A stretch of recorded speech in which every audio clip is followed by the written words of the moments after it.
네, 여러분 안녕하세요. 세시엔 MBC 스테이션 임사랑입니다. 대중가요를 통해 알아보는 근현대사, 오늘도 함께 할 텐데요.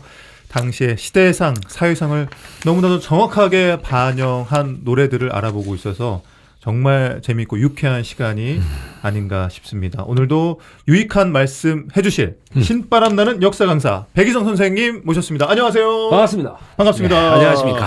예. 자, 우리가 지난 시간에 남북 분단의 위기에서, 절체절명의 위기에서 우리 국민들의 아픔을 제대로 노래했던 가거라 38선.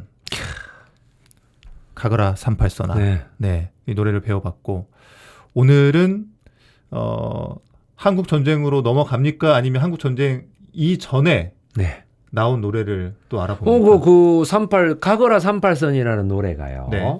자, 지난 시간에 요거를 설명을 안 하고 갔는데 그 노래가 사실은 48년도에 처음 나오고 네.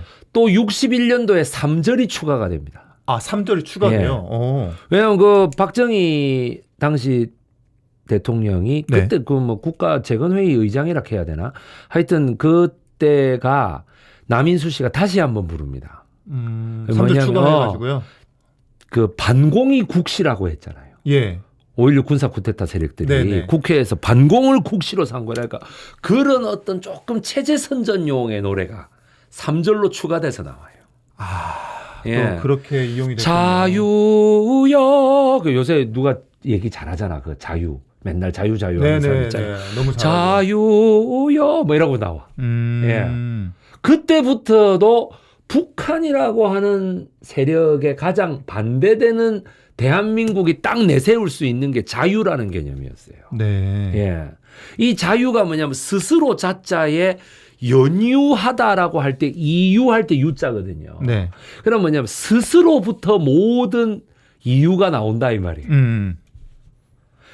그러니까 북한은 이거를 이제 지도층이 딱 정해줘 갖고 니는 이대로 살아 이런 네.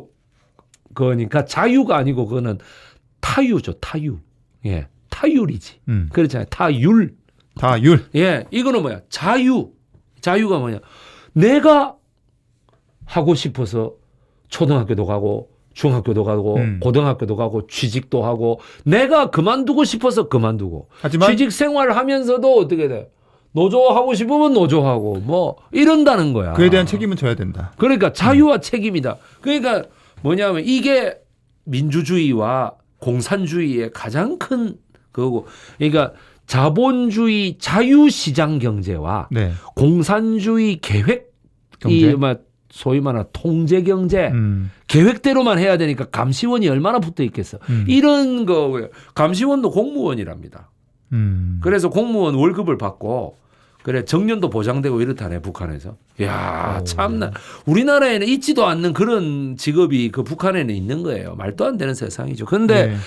그때 48년도 만의 노래가 아니라 그러니까 어떻게 돼서 61년도의 노래이기도 한 거죠. 그때도 남인수였으니까요. 3절을 추가해서. 예. 네. 그래서 많은 분들이 가거라 38선 저거 61년도 노래인데 백이성이 저거 말이야 저 조사도 안 하고 저런다 또 이렇게 하실까 봐 아닙니다. 네, 제가 이 말을 하는 겁니다. 1948년 예. 4월에 나온 노래입니다. 예, 그렇습니다. 가거라 38선. 근데 61년도 6월 달에 그 보충 유지판이 나온 거죠. 3절을 더해가지고. 그러니까 정권의 지시로. 예, 이게 참 우리 국민의 예, 그 아픔을 승화한 노래인데 이것도 예. 정권의 홍보용으로 예, 홍보요. 왜? 승화시켰다는 게 뭐 참 아이러니합니다. 남인수가 하니까 막 효과 네. 100%더라 이게. 남인수 하라 그래. 이런데 그렇군요.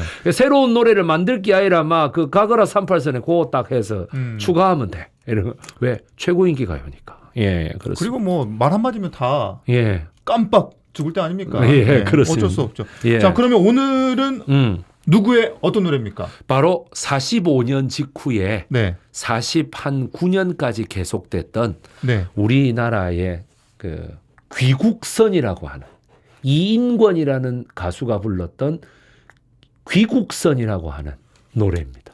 말 그대로 예. 고향으로 우리나라로 돌아오는 배. 예, 돌아오는 배. 아, 그때는 강제징용으로 끌려갔던 그렇죠. 사람들이. 바로 그거예요. 예. 아. 근데 고향으로 돌아올 수 있으면 행복하지. 거기서 학살당하신 분들이 얼마나 많습니까? 해방을 맞기 전에 돌아가신 분들. 아니 해방을 맞으려고 하니까 예. 일본 놈들이 그 증거를 없애기 위해서 집단 학살해버리는 거예요. 그래가지고 구덩이에다 그냥 감회장 해버리고 오는 거죠. 그 동남아시아에다가. 일본 탄광에다가. 탄광을 다이너마이트를 설치해가지고 폭파해버리고. 그러면 어떻게 안에 있는 사람 다 죽어버리잖아. 진짜 나쁜 놈들이네요. 이미 45년 7월부터 그 큐슈의 아소다로 아소 탄광에서는 그 시도가 있었습니다. 그래서 우리 전에 말씀드렸던 우리 큰할아버지가 네. 그 깔려서 돌아가실 뻔했어요. 아 그래요. 그래가 기적적으로 무슨 킬빌에서 왜 우마 서머니 이렇게 왜 무덤 뚫고 나오듯이 네. 그렇게 나왔대요. 큰할아버지가. 배상곤님. 예. 그거를 겪으시고 사실상 8월 달에 돌아가신 거예요. 그때 이 폐에 흙이 이렇게 들어가니까. 야, 이거 이렇게 들으니까 되게 실감나지 않으십니까? 그거를 직접 들은 저는 어떻겠습니까? 그거를 우리 할아버지가 이렇게 데리고 가갖고 네 큰할아버지가 여기서 옛날에 이러셨고 뭐. 제가 그럼 뭐 아소다로라는 사람이 떡 나와 외무부 장관으로서 갭똥폼 잡는 거 보고 제가 제정신으로 그걸 볼 수 있을까요? 못 보죠. 전마 저거 저 아소 탄광 저 집안 아이가 이래 되는 거지. 그래가지고 야 참 미치고 팔짝 뛰겠네. 저런 놈들은 버젓이 살아가 있고 우리 할아버지는 장가도 못 가고 돌아가시고 이 무슨 이게 그래 내가 정말 저래가 전마는 저 외무부 장관까지 하고 우리 할아버지도 다 저기 그 조국의 청년으로서 건실하게 그래서 뭐 어디 자리까지 올라갔을지도 모르는 똑똑한 사람이었는데 아니 독립운동을 주도하고 그 친일파 최고 경찰에 막 어깨를 물어뜯고 막 이랬던 사람이 그래갖고 그 흙무덤 속에서 막 이렇게 나왔 사람이 그게 능력이 없다고 생각하십니까? 그게 엄청난 능력의 소유자 아닙니까? 그거. 그렇죠. 그리고 그 핍박 속에서도 끊임없이 황성예터를 부르면서 일본 제국주의는 패망할 것이다라고 얘기하는 그게 보통 그걸로서는 안 됩니다. 보통 정신력과 예. 보통 의지력으로 그것도 5년을 계속했다는 네, 거잖아. 그러니까 그럼요. 그런 사람, 그러니까 귀국선을 타고 돌아올 수 있으면 행복한 거라니까요. 그 전에 차라리 와 진짜 해방을 며칠 앞두고 예 13일 앞두고 돌아가신 우리 할아버지도 있는데 그러니까 그리고 거기에서 원치 않는 죽음 아닙니까? 어느 날 다 모이라 했더니 뭐 케빈손을 쏴가지고 다 죽여버리고 이유도 알 수 없는. 알 수 없이. 예. 그러니까 진짜 나쁜 놈들입니다. 그런데 무슨 뭐 일본이 우리를 잘 살게 해줬어. 그냥 사람 하나하나가 다 역사인데 사람 하나하나가 그렇게 억울하게 죽었는데 무슨 잘 살게 해주긴 뭘 잘 살게 해주고. 그런데 이것이 그래서 1949년도에 귀국선이라는 노래가 나옵니다. 1949년도에 발표됩니다. 근데 이게 말이죠. 정식 오리엔트 레코드사에서 나온 건 49년입니다. 네. 그래서 49년으로 다 기록되어 있습니다. 네. 그런데 몇몇 언론에 보면 46년이라고도 나옵니다. 어떤 게 맞는 겁니까? 제가 볼 때는 46년에 네. 이렇게 좀 뭐라 그럴까 제대로 된 기획사를 만나서 뭐 이런 게 아니고 그냥 자기네들끼리 뭘 이렇게 했던 것 같아.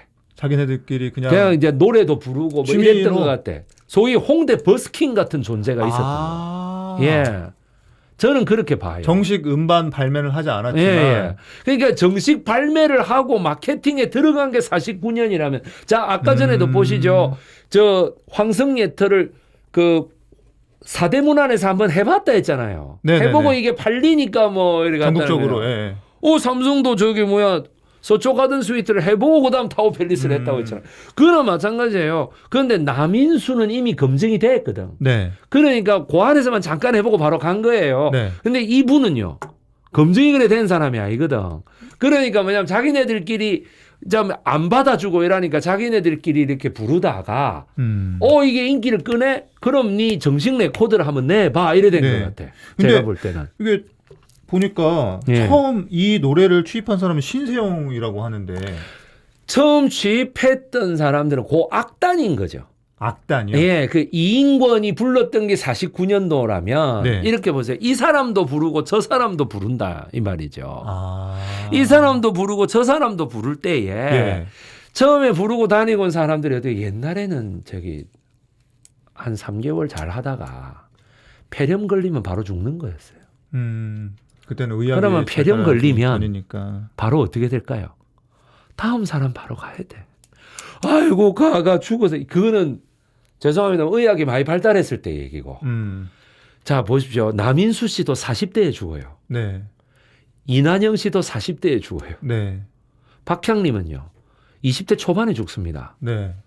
이런 게 다 왜 그렇다고 생각하십니까? 그만큼 젊은 사람들이 조금만 가다 폐병 걸리고 장티푸스 걸리고 하면 다 죽는 거예요. 그죠? 그러면 이인권 씨가 어떻게 될까? 원래 불렀던 가수가 아닐 수도 있는 거예요. 아, 그럴 수도 있겠네요. 예. 그럼 자기가 연습을 많이 해서 했나 보지 뭐. 네네. 예. 그런 것들이 많습니다. 그리고 당시에는 처음에 불렀던 가수들이 금전적인 문제로 네. 대판 싸우고 나 안 해 하고 나가는 경우도 많았고요. 왜? 월급을 못 주잖아요. 그렇죠. 지금도 버스킹 하시는 분들 보면 재정적으로 다 어려워요. 그 정식 스폰서를 만나야 돼. 그 사람들이. 소속사도 만나야 되고. 네. 그러면 어떻게 됩니까? 이런 것들이 돌다가 이인권이라는 사람이 귀국선이 나오는 거예요. 제가 볼 때는. 그래서 46년도부터 이렇게 불려지다가 버스킹 형태로 예, 불려지다가 정식 앨범 발매는 49년이다. 예, 그렇다고 제가 뭐 예를 들어 버스킹이지 실제 버스킹의 형태는 예, 아니었겠지. 예. 뭐 기생집에서 불려졌든 요정에서 불려졌든 뭐 이런 식으로 갔겠죠. 제가 볼 때는. 그래서 가사도 처음에는 이렇지 않았다고 봐요. 제가 볼 때. 아, 지금 우리가 알고 있는 가사는 예. 좀 바뀐 거. 그러니까 49년도에 정식 네. 레코드 취입의 가사겠죠. 네네네. 근데 원래 가사가 어떻는지는 아무도 알 수 없습니다. 지금. 이게 그러네. 무슨 기록이 남아있는 게 녹음에 없으니까. 남아있는 게 없기 예. 때문에. 그래서 어디선가 발견되면 그거는 획기적인 발견이겠지. 예, 그래서 이제 보시면은 귀국선이 그래서 손노원 작사 이재호 곡했는데 네. 여기 보면 오리엔트 이 지금 여기에 그림이 이렇게 나와 있습니다. 그 레코드판 오리엔트, 회사 레코드판. 이름이죠. 예. 예. 오리엔트. 오리엔트 잘 써 있고 손노원 작사 이재호 작곡 이렇게 돼 있죠. 노래는 이인권 이렇게 돼 있습니다. 귀국선. 예. 네. SP판은 노래 하나만 딱 들어갑니다. 이 많은 분들이 레코드판 카세트 이렇게 생각하시는데 뭐 노래 한 10몇 곡이 이래 있어갖고 이래 가는 게 아니고 노래 하나. 딱 하나. 예, 딱 하나입니다. 그래서 그 죽음기라는 게 그냥 막 찌지직하고 막 말도 아닙니다. 그게 에디슨이 발명한 거긴 한데 잘 생각해보세요. 이건 에디슨이 발명한 거, 에디슨이 발명한 거. 아, 그게 그때까지 쓰여지고 있었어? 예, 그렇습니다. 그래서 지금 여기 또 지도 또 뭐냐? 우리나라 강제징용 규모. 네. 강제징용 규모. 그래서 뭐냐면은 자, 저기 보십시오. 저기 파푸아 뉴기니 여기 저 보세요. 미크로네시아 이게 뭐 사실 보면 피지 뭐 이런 나라 아이가 지금 이런 이 피지 그 다음에 또 뭐세요 그 왕국 있잖아 그 럭비 잘하는데 통가 예 여러분들 미크로네시아 그런 나라까지 예, 다 갔던 거죠. 갔습니까? 그거 가갖고 뭐 했겠어요? 활주로 닦은 거예요. 활주로 닦고 콘크리트 붓고 막 온갖 그 노동 다 하고 했던 거예요. 이 섬 저 섬 다니면서 왜 활주로를 삼습니까? 여러 데를 점령해가지고 공군기가 일본은 공군이 없습니다. 왜냐하면 메이지 헌법 1889년에 반포됐던 메이지 헌법에 네. 천황은 육해군을 통솔한다라고 했기 때문에 육해군. 그 뒤로 네. 공군이 만들어졌잖아요. 1차 세계대전 때. 그때도 뭐냐 공군이라는 거 왜 천황의 헌법인데 우리가 어떻게 개정하냐 이래서 육군과 해군이 공군을 둘 다 갖고 있었어. 아. 예, 그래서 천황이 육해군을 그래서 공짜 하나 쓰면 되는데 일본 애들이 그 고지식한 거예요. 그러니까 이제 그런 건데 일본 해군 세력들이 이렇게 전투기를 많이 가지고 폭격기를 많이 가지고 여기에서 떠야 결국엔 누구를 공격할 수 있습니까? 호주를 공격할 수 있지 않습니까? 예. 그래서 여기서 그렇게 말고 여기서 또 떠야 어떻습니까? 다가오는 태평양 함대. 네. 그 미국의 함대를 공중에서 가미가제 형식으로 공격할 수 있는 거죠. 진주만에서 네. 나왔었던. 이거 뭐 가미가제 형식의 공격이라는 것은 아마 전 세계 전술 역사상 가장 스투피드한 어리석고 고비용 저효율의 말 그대로 공격인 거죠. 반자의 네. 공격이라는 거 아닙니까? 그건 말도 아닙니다. 비행기 조종사 하나를 양성하는데 얼마만한 정말 예산이 들어가는데 그거를 그냥 한 방에 그냥 그렇게 쓰는 미친 국가가 어디 있니? 그러니까 그런 미친 국가이기 때문에 우리나라한테도 그렇게 잘못했던 거예요. IS도 같은 방식으로 예, 하는 같은 거잖아요. 예, 작동하는 그러니까 거잖아요. 그게 희한한 걸 배워가지고. 그래 이제 이게 지금 보시면은 오죽했으면 그 마약 먹고 뛰어들었다는 말까지 있을 정도로. 왜냐하면 제정신이 아니어야 되니까. 제정신은 진짜 못 들죠. 그러니까 예. 이러한 이 국내 징용이라든가 이런 중앙아시아 징용이라든가 동남아시아 징용이라든가 어마어마하게 우리나라 사람들이 끌려갔던 거죠. 중국 애들도 마찬가지고. 어마어마하게 끌려갔지만 예. 돌아온 사람들은 거의 없는. 예. 참.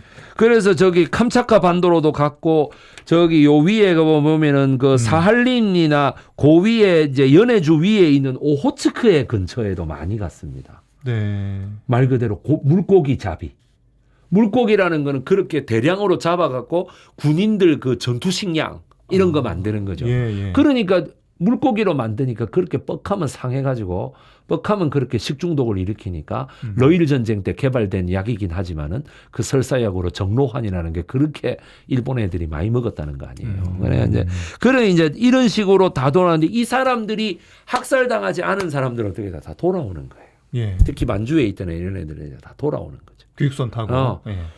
제가 말씀드렸지 않습니까? 진주에서 부산으로 징용된 것도 징용이에요. 그럼 돌아가는 거죠. 네. 근데 단 대신에 그런 분들보다는 좀 해외에서 귀국하는 게 더 드라마틱하잖아요. 먼 타국에서. 그래서 이제 근데 무조건 배를 타고 올 수밖에 없기도 하지만은 또 철도로도 들어와요. 그 만주에 계시는 분들에게. 근데 만주에 계시는 분들이 배로 많이 들어오는 게 아까 제가 지난번에 한번 얘기했는데 목포의 눈물에서 사람은 목포로 이렇게 해서 리순으로 가고 네. 또 사람은 물자는 군산을 통해서 리순으로 가고 뭐 이렇게 얘기했잖아. 배를 타고 돌아오는 거예요. 산동에서 열차가 좀 익숙치 않아. 그러면 어떻게 될까요? 배 타고 돌아오는 거죠. 그래서 이거를 노래로 담았습니다. 이 현상을. 돌아오네 돌아오네 이거 있잖아. 정든 산천을 찾아서 돌아온다 이거예요. 돌아온다. 얼마나 가고 싶었겠습니까? 예. 그런데 돌아오는 건 좋은데. 네. 와, 이런 부작용이 나올 줄이야. 어떤 부작용이요? 예, 여기 나오고 있습니다. 1946년 45년 12월부터 이상징후가 발생되기 시작해서 예. 46년 여러분들 46년 한 4월부터 있잖아요. 네. 전국적인 이상 현상이 벌어집니다.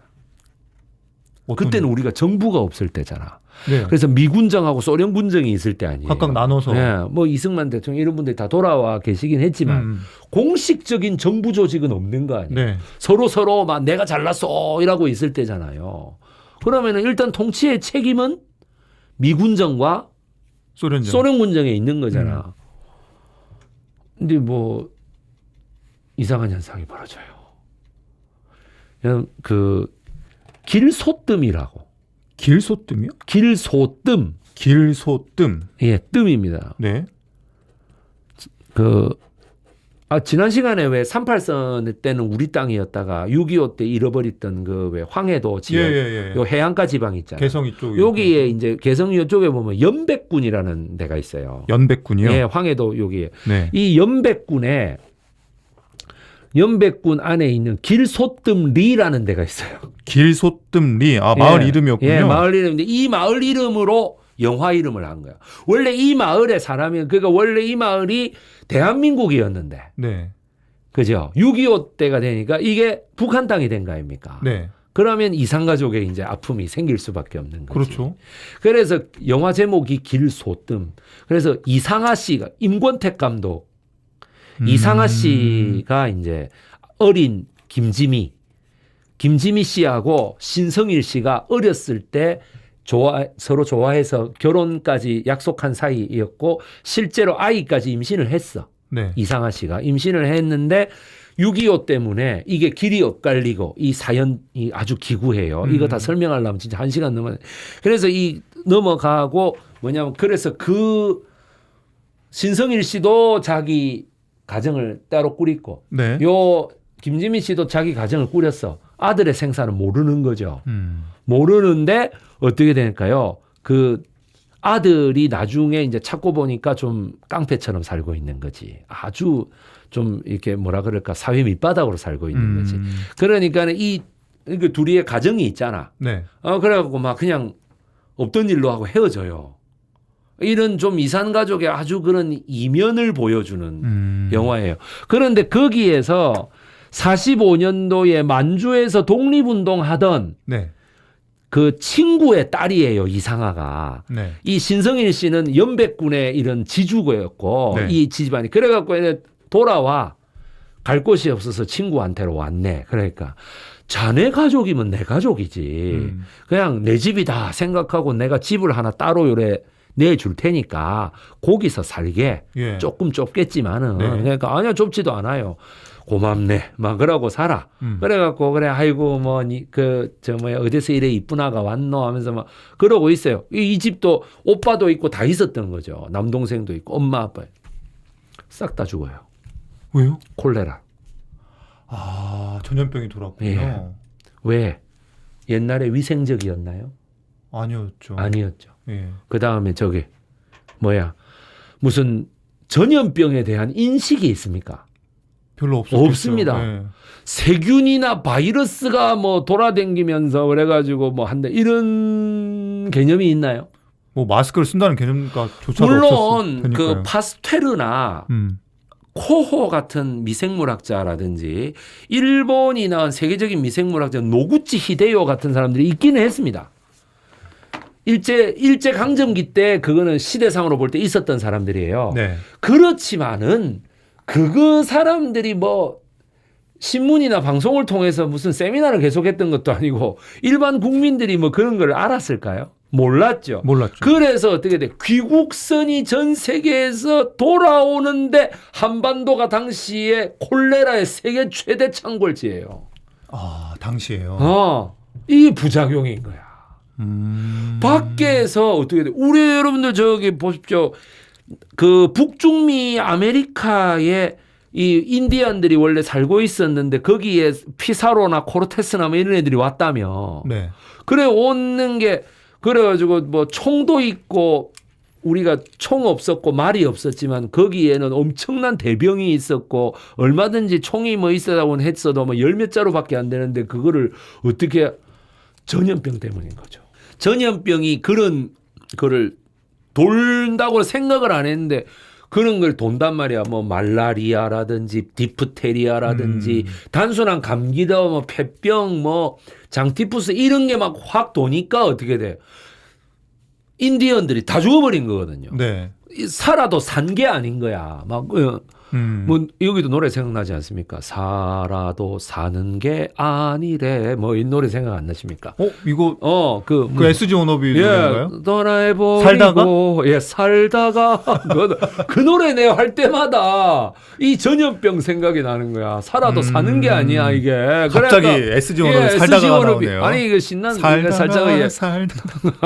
근데 다시 그, 돌아와서 나 힘들 때. 네. 그죠. 예, 그러니까 뭐냐면은 황해도에서 처음으로 발병했다라는 거에서 임권택 감독이 그 영화에다가 딱 집어넣은 거야. 이상하에 이주했던 그 가족이 전부 다 죽습니다. 이상하만 이 신성일 어린 아역하고 좀 어디 같이 놀러 이렇게 나가서 이래 있다가 이 콜레라 때문에 다 죽는다 이래 되니까 그때 당시에 해법은 오직 하나였어요. 시체를 다 모아. 네. 그 사람들 사는 집으로 이렇게 딱딱딱 모아가지고 불에 태우나요? 불에 태우는 거죠. 아니 그거가 진짜로 효과가 없거든요. 네. 없는데 사람들이 그렇게 생각해 버리는 거야. 이때 실화로 제가 말씀드릴게요. 김일서의 마누라 이름이 김정숙이 아닙니까? 네. 그 항일 빨치산. 네. 그 김정숙이도 실제로 총 쏘고 다 한 애거든. 돌아다니면서 빨래해주고 밥해준 애가 아니에요. 그 다 한 애거든. 김일서의 첫째 아들이 김정일이잖아요. 둘째가 뭐 김평일인가 뭐 누구 있잖아. 네. 그게 아들이 둘이가 더 있었어요. 그 둘 중에 하나가 콜레라에 걸려갖고 애가 완전히 김평일이도 그렇고 다 비몽사몽해요. 김일성의 아들 둘이가. 그래서 김정숙이가 뭐라 합니까? 권력이고 나발이고 다 필요 없다고 당장 떠나자고 러시아로 가면은 콜레라는 없을까 아이가. 자식이 죽어가니까. 그래서 실제로 하나는 죽고 하나는 살아나.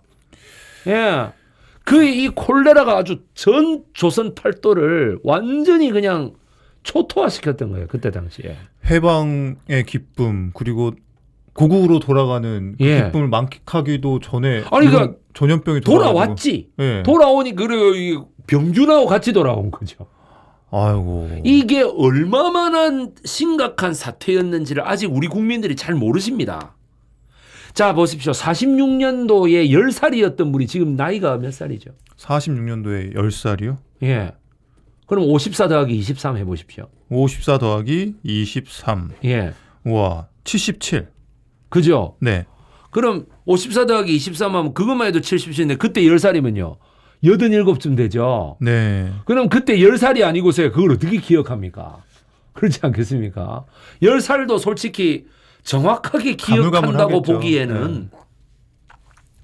그런데 이제 이렇게 생각해봐야지. 만약에 15살이다. 그럼 벌써 90이 넘어가니까 사실은 돌아가셨을 확률이 높은 높죠. 거죠. 예. 그 증언을 해 주실 분들은. 그리고 그때는 언론이 많이 발달하지 않아서 그게 유력자들도 되게 많이 죽었고 그때 여운형 선생의 회고에 의할 여운형 선생이 그때 말한 거 보면 해외에서 독립운동하다가 기쁜 마음으로 귀국한 네. 사람들이 너무 많이 죽었다는 거예요. 일단 독립운동하니까 어떻게 해서 이런 데 상처들이 많죠. 몸에. 옛날 상처들이 딱 제대로 치료가 다 잘 돼 갖고 왔습니까? 상처가 아물지 않았겠죠. 아물지도 않은 상태. 그러니까 이게 전염병이 걸리면 열병이 도져가죠. 안에서 염증이 생기니까 열병이 도져가게 되고 그 동지들이 죽어갈 때에는 자기는 병문안조차 하지 못했다는 거예요. 왜? 오지 말아라. 옵는다. 그렇죠. 오지 마라.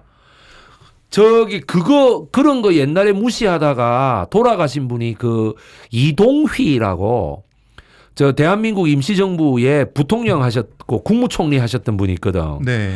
거기 만주에 독립운동하는 쪽에서 꼭 좀 이동희 선생이 오셔가 우리들에게 으쌰으쌰 좀 해주셨으면 좋겠다. 그래서 내 어찌 동지들을 저버릴 수 있으리 해가지고 눈보라가 휘날리는 그 만주 벌판을 뚫고 자기 비서 3명 데리고 갑니다.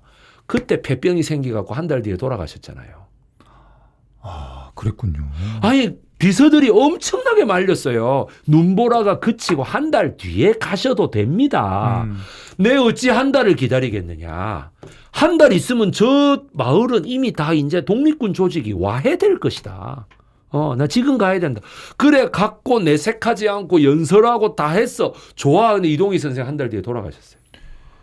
그치. 여운형 선생은 그거를 너무 잘 알기 때문에 저 멀리에서 마을 그러니까 소위 마을이 하나 있으면 이 동구 밖에서 그 마을로 들어가는 입구에서 땅을 치고 울지언정 들어가지는 못하는 거야. 옮을까봐. 네. 예, 그러니까 이 콜레라 때문에 너무 많은 여운형 선생이 정말 여운형 선생하고 해공 신익희 선생하고 이 죽은 설산 장덕수 선생이 정말 많은 돈을 쓰고 이래가지고 조선 광복군의 마지막 장군이었던 이광 장군을 시켜서 동북 항일연군에서 중공군으로 오해를 받아가지고 이렇게 죽을 위기에 처해 있었던 수많은 우리 조선 독립군들을 꺼냈습니다. 네. 협상을 담당시킵니다. 네. 대종교 하던 우리 박찬익 이런 분들을 시켜갖고 다 꺼내거든요. 네. 꺼내는데 그분들이 돌아와갖고 거의 콜레라로 희생되는 거예요. 너무 안타깝네요. 예. 그 상황을 길소뜸이라는 영화에서만 묘사를 한 거예요. 왜 이렇게 안 알려졌습니까? 그때 당시에 이렇게 무서운 전염병이 있었는데. 예. 해방 전국에. 예. 그리고 강제 노동으로 강제징용 끌려갔던 예. 우리 국민들이 나라에 돌아와서 예. 이제 좀 행복하게 살고 기쁘게 살아야 되는데 예. 마치 그 뜻을 펼치기도 전에 예. 죽을 수밖에 없었잖아요. 예. 전염병 때문에. 그러니까 여운형 선생이 대한민국 임시정부 하나만을 인정하자는 백번 김구 선생하고 노선 다툼이 생긴 게 왜 그랬는지 아시겠죠? 아니 그때는 이제 콜레라가 되기 전이거든. 네. 창궐 했다는 게 6월부터 10월, 46년 6월부터 10월 사이이기 때문에 그때 창궐 전에는 백범 선생하고 엄청 싸웠습니다. 독립운동을 임시정부 하나만 했어. 어째서 말을 그렇게 합니까? 이 해외에서 이 동상 걸린 발가락 잘라가면서 했던 만주의 이 항일 연구나이들은 다 어떡하라는 얘기냐. 그렇게 말을 했단 말이죠. 여운형 선생이 나는 그릇이 조금 더 컸다고 봅니다. 그래서 제가 보면은 그래서 제가 봤을 때 참 콜레라로 그렇게 동지들이 수백 명이 죽어갈 때 어떤 심정이었을까? 정말. 그러니까 우리가 알고 있는 우사 김규식 선생이라든가 민세 안재홍이라든가 이런 사람들은 어찌 보면 그 수많은 독립운동가들이 조명을 못 받았기 때문에 살아남았다는 이유로 지금 위인전에 올라와 있는 사람들이에요. 그럴 수도 있겠네요. 네. 네. 그죠? 네. 예, 여운형 선생, 백범 김구 선생, 이승만 대통령 이런 분들은 좀 삼거두급에 속하는 거고 이거는 이제 삼거두고. 그때 당시에 그 콜레라 전염병이 상골하지 않았다면. 예. 아니 김일성의 아들들도 지금 하나는 죽고 하나는 오리야 기리야 하고 있는 이런 상황인데 아니 병균이 왕족은 피해가고 그렇게 합니까? 귀족 피해가고 이렇게 하나요? 아니지. 그러니까 걔들은 저항력이 떨어져서 더 그러겠지. 그래갖고 아니 항일발치사는 김일성이 했지 그 아들이 했습니까? 그러니까 그 아들들 쪽은 다 그거 한 거죠. 그러니까 북한 측의 정부를 구성했던 요인들도 원래 일진들이 아니에요. 네네. 연안파가 아니에요. 걔네들은 콜레라로 많이 죽었어요. 그러니까 뭐냐면 거의 이진 애들이 와갖고 일진 애들을 싹 지우고 나오는 거예요. 그게. 그러니까 내가 이거는 진짜 이 콜레라라고 하는 것이 당시에 우리 한반도의 역사를 바꾼 사건이다. 이 사건이. 진짜 역사를 제대로 바꿨네요. 그러니까 코로나는 이러면서 콜레라처럼 이때 콜레라나 장티푸스 호열자, 호랑이가 물어서 사지를 찢어버리는 듯한 고통이다. 호열자. 렬이라는 게 벌릴 열이거든. 그러니까 막 물어 뜯는다는 얘기예요. 그 정도로 아프다. 그러니까 이때 무슨 백신이 개발됐습니까? 지금 코로나하고는 비교가 안 되는 거 아닙니까? 지금은 우리나라가 좀 잘 살기 때문에 자 백신은 어떻게 할 거냐 하루 늦은 것 같고도 외교적 대응이 어떻고 저떻고 그런데 어떻게 돼? 이 콜레라는 걸리면 방법이 없어요.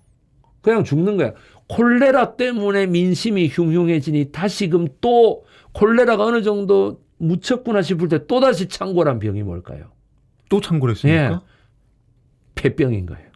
아이고. 소위 말하는 결핵. 여러분. 왜 46년 2월에 처음 시작돼서 6월부터 10월 사이에 엄청 창궐했다고 했잖아. 그래 10월 돼갖고 그러니까 사람들이 전부 다 소위 말해서 어떻게 돼? 다 탈진해버린 상황이죠. 탈진해버린 상황이다 보니까 어떻게 될까? 10월 달에 이제 날씨가 추워지기 시작하면서 감기가 돌게 되고 그게 100% 폐병 아니면 폐렴 아니면 폐결핵으로 나오게 되는 겁니다. 그래서 47년 2월 달까지 또 많은 분들이 피를 토하고 죽습니다. 그 피를 토하면 그때 당시에 멍석집이고 대도 안 한 온돌집이고 이렇잖아요. 닦는다고 해봤자 그 닦은 수건을 가지고 그냥 냇가에서 하이타이도 없이 이렇게 그냥 물로 때려갖고 비누 이래 센 거 갖고 이렇게 해갖고 하는 정도 아닌가요? 그렇죠. 햇빛에 이러면 그러면 장티푸스, 콜레라, 폐렴, 그 균이 그대로 결핵균이 죽습니까? 안 죽죠. 안 죽습니다. 그러니까 어떻게 돼? 다시 47년 5월 달부터 또 다시 창궐합니다. 참 해방의 기쁨을 그러니까 이 귀국선이라는 자체가 우리가 여기 보면은 여기 지금 이렇게 보면은 우리 한번 일지를 한번 보시죠. 여기 제가 45년 10월에 유엔이 창설이 되고 8월 16일 날, 자 해방 다음 날 여운형의 선언으로 전국의 각 형무소에서 독립투사들이 다 해방됩니다. 네. 그 다음에 8월 18일 만주국이 멸망하고 8월 18일 날 뭐였냐? 이 독립군들이 다 그 석방대 나와갖고 다 일본 놈들 죽인다 했을 거 아닙니까? 그것 때문에 아베 노부유키가 또다시 겁을 먹고 행정권 이양은 취소한다 이래버려요. 그러니까 이게 18일은 아직까지 해방이 아니에요. 해방이 아니고 그래가지고 이제 8월 24일에 이 사건이 정말 사람들이 전부 다 귀국선에 올라탔습니다. 빨리 돌아가려고요. 예. 조국으로 돌아가려고. 이게 시마네 현입니다. 지금 독도는 우리 땅하고 있는 이상한 소리하는 돈. 예. 시마네 현에서 우키시마호라고 했는데 네. 7천 명의 일진이 올라탔는데 출발하자마자 30분 만에 폭파됐습니다. 폭파요? 예. 폭파돼 가지고 깔아앉았습니다. 누가 쏜 건가요? 아니면 배 안에 누가 폭탄을 터뜨린 건가요? 그게 지금도 연구 미제 사건입니다. 아, 무슨 그래요? 일이 어떻게 됐는지. 아니 뭐 중요한 사건마다 다 연구미제네요. 예. 그러니까 이거는 누가 뭐라 해도 일본이 저지른 짓거리 아니겠습니까? 돌아가는 그렇겠죠. 꼬라지가 보기 싫어서. 네, 꼴 보기도 싫어가지고. 아니면은 뭔가 일본 정부의 중요한 첩보를 가지고 있는 누군가가 조선으로 돌아가려고 올라탔든지. 근데 그 비밀 요원이 올라탔든지. 그 한두 사람을 위해서 7천 명의 그런 걸, 무고한- 그러니까 뭐 여러 가지 감정이 겹쳐져서. 하긴 그래갖고 뭐 그래서 이 사건의 진상을 밝히라며 시마네현 마츠에 항구에서 네. 폭동 사건이 일어납니다. 조선인들이. 음. 그런데 간단하게 무시돼 버리죠.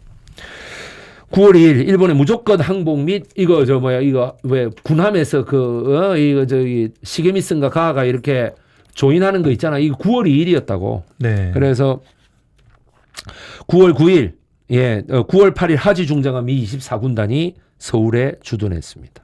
9월 9일에야 행정권을 이양합니다. 아베 노부유키. 이제서야 8월 네. 15일이 이 나쁜 놈 새끼. 그래갖고 아니고 9월 9일 완전히 네. 항복이군요. 그래서 이제 미군정이 바로 바톤 타치 이래갖고 미군정이 실시되는 거죠. 네. 그래서 미군정 법령 2호 패전국 소속 귀속 재산의 동결과 이전 금지한다 이 말이.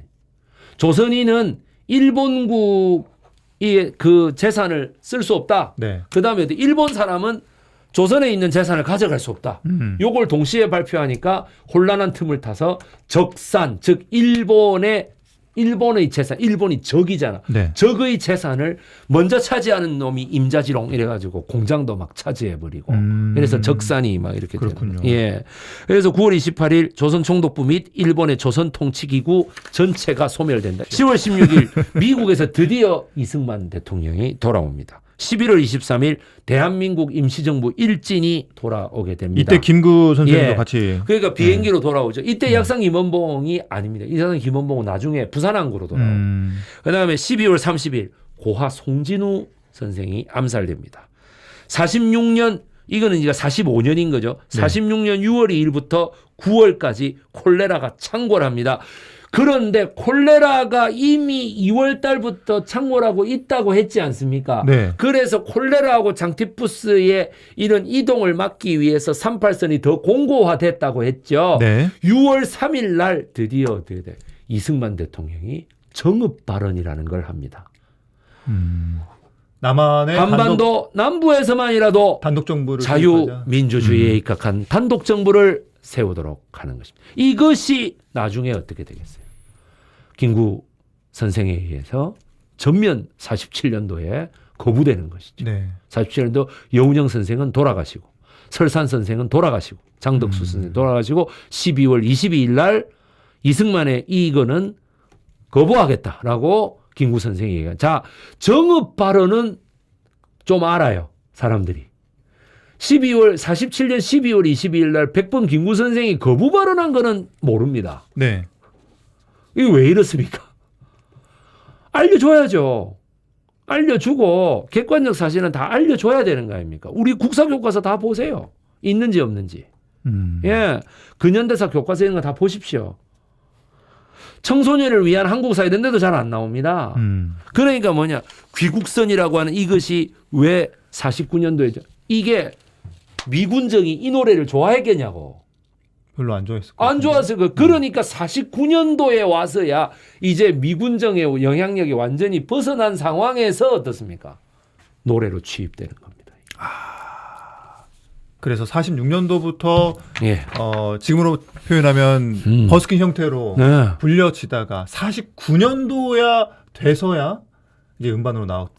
이 제목 보세요. 얼마나 그렸던가 무궁화 꽃을 얼마나 외쳤던가 태극깃발을 갈매기야 웃어라. 이게 뭐야? 지금 배 타고 돌아오는 사람. 자, 보십시오. 배 타고 돌아오는데 희망에 찼던 우키시마호가 어떻게 됐어요? 폭파됐죠. 폭파됐지 않습니까? 네. 그럼 이 노래가 그럼 우키시마호 하나만 있습니까? 아니죠. 그 다음에 또 배 타고 오고 배 타고 오고 온 세계에서 배 타고 오잖아. 우키시마호의 그 슬픔이 있고 난 뒤에 이 노래를 미군정이 관여했든 안 했든 이 노래를 대놓고 그렇게 부를 수 있었겠습니까? 나왔다면 금지시켰겠죠. 금지라기보다 저거 정식으로 레코드 취입시키면 막 그 레코드사 다 직무로 말하면 압수수색 해버리겠어. 이래 되지 않겠습니까? 그러니까 갈매기야 웃어라. 파도야 춤을 춰라. 귀국선 뱃머리에 희망도 크다. 그리고 그 다음 말이 뭐예요? 돌아오네 이거잖아요. 네. 사람들이 돌아오네만 계속 부르는 거예요. 돌아오는 건 기뻐. 그런데 이게 사람들도 48년쯤 되면 압니다. 그 장티푸스하고 콜레라가 이 악의는 없지만은 나쁜 뜻은 없지만은 저 외국에서 돌아온 사람들이 좀 이게 복균해갖고 돌아온 것 같아라는 걸 좀 알아요. 왜냐하면 48년도에 우리 정부가 들어서 가지고 무슨 방역 대책이나 이런 걸 자꾸 내놓을 거 아니에요. 네. 우선 그래가 하수도도 개선해야 되고 상수도도 개선해야 된다 이런 걸 할 거 아닙니까? 그러면 알죠. 그러니까 사람들이 어떻게 될까요? 돌아온 사람에 대한 배타심이 얼마나 생기겠어요, 이게. 그러니까 참네. 내가 이 역사적인 배경을 모르고서는 전염병 때문에 그래서 자 지금 보십시오. 우리가 일제 강점기에 이 징용 해법의 이 여론조사 결과에 그래서 어떻게 됩니까? 이 강제 징용을 당했던 사람들이 돌아온 거는 사실인데 거기서 제대로 된 그거를 받았습니까? 임금을 받고 노동자 대접을 받았습니까? 안 받았죠. 절대 안 받았죠. 그러니까 뭐냐면 겨우 내는 게 우리는 일본 기업의 사과를 원하는데 아니지 않습니까? 자, 우리나라 민법 제469조가 있습니다. 지금 현행 민법입니다. 왜냐하면 채무의 변제는 제3자가 할 수도 있다. 그런데 어떻게 돼? 당사자의 의사표시로 허용하지 않잖아요, 지금. 네, 오늘 방송은 여기서 마무리를 해야 될 것 같습니다. 정말 귀국선을 타고 왔던 강제징용 피해자들의 의사를 존중합니다. 본인이 원하지 않는데 제3자 변제를 왜 하자는 겁니까? 여기까지 하겠습니다. 자, 오늘은 이인권의 귀국선을 다뤄보면서 그때 당시의 시대상, 사회상까지 알아봤습니다. 오늘도 신바람 나는 역사 강사 백이성 선생님 대단히 고맙습니다. 감사합니다.